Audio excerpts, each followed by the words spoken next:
get it sometimes. Like some people, and that's why I think Joe is consistently like. Again, he's had some of the same issues that I've had, but way worse as far as like new office regimes coming in and completely blowing hot and cold with him. It's because they just don't get it. Do you know what I mean?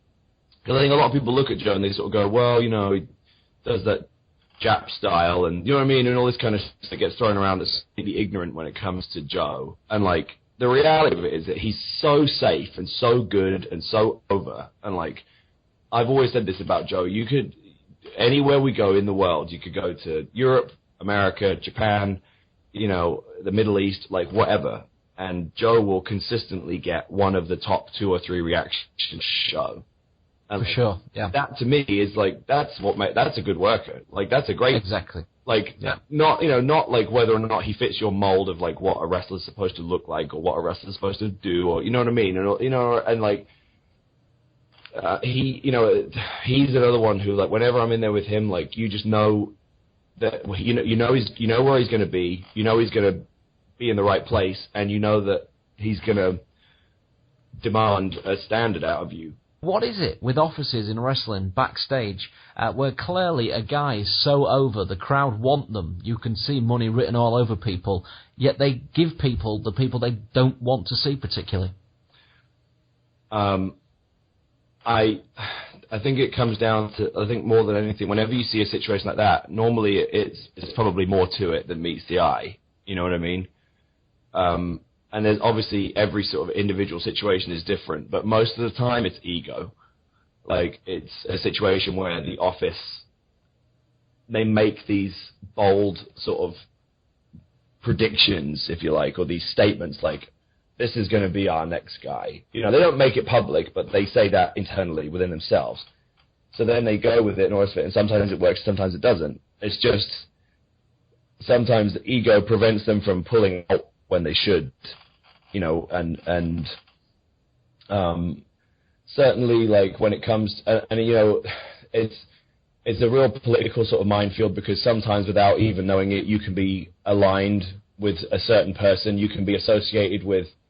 Like, I think, like, for example, I think, like, when Bischoff and Bruce Pritchard and stuff came in, I think I was very much associated as, like, oh, he's Dixie's guy. You know what I mean? Like, he's the guy who Dixie likes. So then, of course, and they have to try and prove that, you know, and so, like, the agendas aren't always in the right place. Like, sometimes the agenda is, like, oh, I've got to prove that, you know, I've got a better eye for talent. You know what I mean? And, like, sometimes it works to your favor. Like, you know, and sometimes it works against you. And I've been on both ends of that. Like, you know, the reality of it is that they should just watch and have a complete objective sort of mind to it and be like, you know, did that connect with the audience or did it not? And did it work or did it not? You know what I mean? And like, are we swimming upstream with this?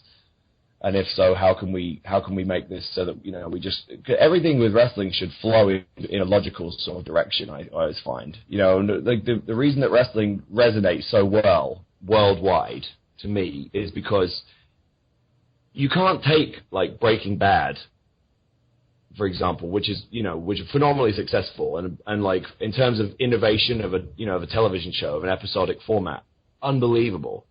But you're not going to be able to, you know, with all the subtexts and the nuances and the use of language and how complex the English language has become, it's never going to quite be the same when it's translated into French or translated into German or translated into Arabic or translated into Chinese. You know what I mean? It's never going to quite connect the same way.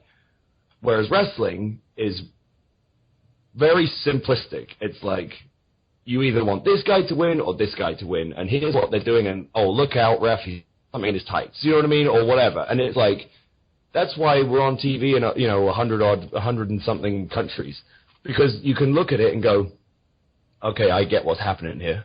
You know what I mean? Regardless of what language you speak. And sometimes I think we forget that, and we they overcomplicate it. Yeah, the over-engineer stuff sometimes. Yeah. Yeah, unbelievable. Yeah, I agree with you completely there.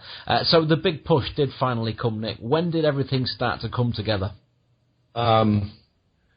It's 2013 was a good year. It was started off sort of rocky. When I sort of came back, I was only on I remember coming back on the UK tour last year or whatever, and I saw you. That was the last time I saw you.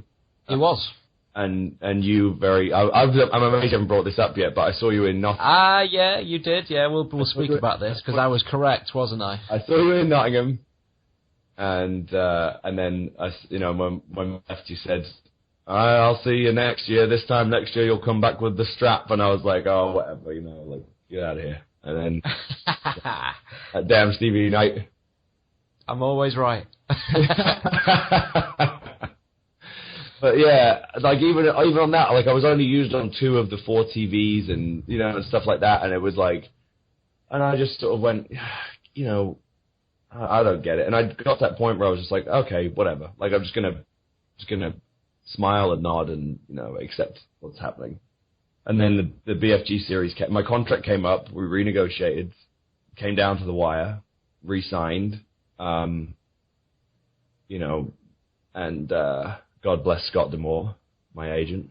And we and then that was it. I think that was the turning point. As sinister as it sounds, it's like, my contract came up right when I was being, heavily featured again and being sort of positioned for the quote unquote push. And then my contract was coming up, and I think that sort of sometimes that sort of, when you get locked in, when you're close to being let go, or you're close to running out on your contract, and they sort of, sometimes it's like you don't know what you got till it's gone. And I think it was one of those situations where, like, because we did finally come to terms, and it was very down to the wire. Like, it was, that we were like 24 hours away, I think, or something like that. That was then where it was like, all right, make it mean something. Do you know what I mean? Because I don't want to say too much about that, but it was like, we made it very clear that, like, if I stay, then I only want to stay if you want to do something good, and if you don't want to do something good, then just why don't we just shake hands, and I'll say thanks for everything you've done, and I'll move on. And I think that was their final, because you have to remember, like, when you're a young guy, it's a curse as much as a blessing, because you have this thing where you constantly get told by, like, all these people, oh, you've got on your side, or you've got so much time on your side, and I ended up just going, like, fuck time. I don't want, like, I've had fucking 5 years to, you know what I mean, almost, to keep waiting, you know what I mean? It's like, I've been patient, I've been kind of, taking my licks, and I've had, like, crap gimmicks, and I've had, like, this, and I've had that. It's like, I'm sorry that I'm still only, at the time I was 26, I'm now 27, but it's like, I'm sorry that I'm still only 26. It's like, it's not fair to, to just continuously tell me, like, because they would bring other guys in and push them over me, and I'd go, well, how does he deserve a push, like, and he's less experienced than me, and that's he's probably jobbed on WWE. That's his thing. I would be like, even, like, there'd be other guys, and I'd say, like, I'd go, like, you realize that he's older than me, and he's got less experience. Do you know what I mean? And they'd be like, and I'd be like, you're essentially just sort of holding me back because you look at my age and go, well, he's only 24, he's only 25, well, you're only 26. I was like, soon enough, you're going to be saying, well, he's only 30. You know what I mean? And he's going to be great. So I sort of went, fucking piss or get off the pot. You know what I mean? And that was pretty much the, that was sort of the start of it. And then BFG series, Main Event Mafia, can't say enough about Sting. Sting has always spoken up for me and always said, like, please do more with him, and please, like, please recognize what you have with him. Like, I wrestled him in my first year. They suddenly randomly had me wrestle him when I don't know if you remember this, but I wrestled him. I do.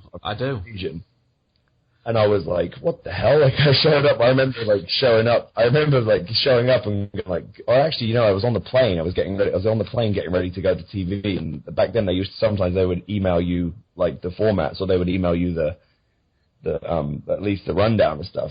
And I'm looking through the thing, and I remember seeing, like, tag match, Rob Terry and Doug Williams versus, like, whoever. I remember going, like, what the fuck? Like, and I was getting really mad, and I was like going through all the pages, going, like, this is bullshit. Like, me and Doug are tagged. Like, why? Like, what? Like, am I not on TV? Like, why am I even going? You know, and because I'm flipping through the pages and I'm going, and I'm like this close to calling them like really mad and going like, what the fuck is going on?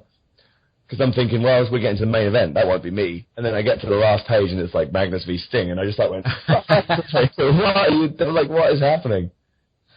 And how long did you spend on the toilet before that match? Well, I probably went in and I used to, like, when I get nervous, I piss a lot. I don't, you know, I like running in and out of the bathrooms at Universal. But Sting was like, evidently, you know, I don't know whether he'd like asked for it or whether he'd said he was happy to or whatever, but they sort of said, you know, he was very much like, he kind of spoke up for me a lot, and I think that was one of those situations where he's like, hey, you know, I think he's good. You know what I mean? Like, I'll wrestle him. You know what I mean? Like, and then, you know, give him a shot. And like, I remember just, you know, I loved Sting and Flair from like 88 and from 1990 and, you know, all the matches they had in that period. Like, I loved them. They're some of my favorite matches. So I just had that match already like burned in my hard drive. Do you know what I mean? In my brain. So I remember just sort of sitting down with Sting and being like, hey, how about we do this and this and this? Like, basically recite like the Flair match to him. And he was like, I like it. Sounds good. You know, like, and like Jim Cornette coming over who hated me at the time. And he's like, all right, you know, sit down, shut up, kid. Like, you know, me and Sting work this match out and then you know, we'll tell you what to do. And Sting looked at Cornette and sort of went, actually, Jimmy, you know, we've already come up with it and he's got some really good ideas. And like Cornette just kind of going, oh. All right, good, and kind of like, and that was the end of it. And it was like, you know, it was a very, very short like TV match, just, you know, very paint by numbers kind of simple match. But like we got, you know, it was good. People were into it. You know, I was the foreign heel and Sting was Sting. So you know, we got the desired result, and that, you know, came back, and that was the first time like Nash, you know, sort of really had a like significant conversation with me, and Kurt and a few other guys like that. Like Nash was someone who was always good to me as well. Like after that, he came up to me and was like, "Hey, good match with Stinger," you know what I mean? And was like, "Yeah, you know." And then, you know, then he'd start coming to, you know, he'd hang out at the bar, and you know, I was good. Like Sean, like Daivari, like I said, is one of my best friends, and Kevin and Sean were quite close. So like so then by proxy, I would get to hang out with Kevin sometimes, and Kevin would be like really, really cool and like teach me so much stuff, and just, you know, we'd just sit there and he'd go like, you know, you shouldn't be, like, I remember him sitting there with Dixie once and being like, fuck, man, this guy's only 23. You got to push the shit out of this guy. You know, like, he's got more aptitude than I do now. You know, like, he's exaggerating all the time, but, like, he would say stuff like that, and I'd just be like, wow, like, you know, thank you, Kev. Do you know what I mean? Because at the time, it was like, you know, you're really struggling to get a foothold. Yeah.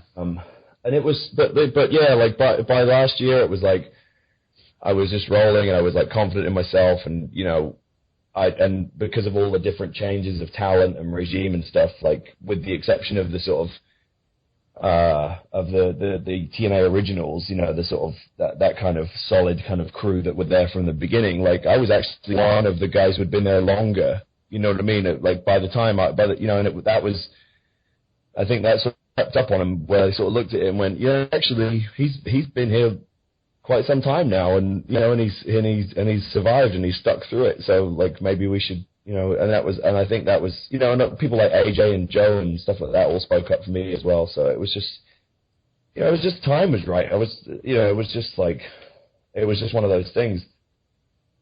And my prediction came true. You did, in fact, become, probably, I think it is, I mean, officially, I think a British guy did hold a version of the NWA World Heavyweight Championship, but I don't think that was really, was it Gary Steele? Yeah, I don't... Shit, I get on Twitter about it. Ooh. Yeah, but he was the shits, mate. He was the shits. It wasn't real. It wasn't real. I don't know anything about him, but, like, all this, you know, this stuff when they say, like, this kind of goes back to what I'm saying about, like, facts in wrestling, is that, you know, you if it's on TV, that's all that counts. You know what I mean? And so, like, you know, we're saying, okay, I'm the first Brit to hold a recognized World Championship. And people are going, well, what about Nigel holding the Ring of Honor World title? And, like, what about Gary Steele having the NWA? And I'm going, okay. Like, first of all, I didn't fucking come up with it. You know, it wasn't my, like, I'm not the one. I didn't come back and go, hey, guess what? You know what I mean? Like, all this stuff was written, like, and I basically, you know, about, yeah, like, I didn't write it. And then I go, okay, well, that's like saying, well, Johnny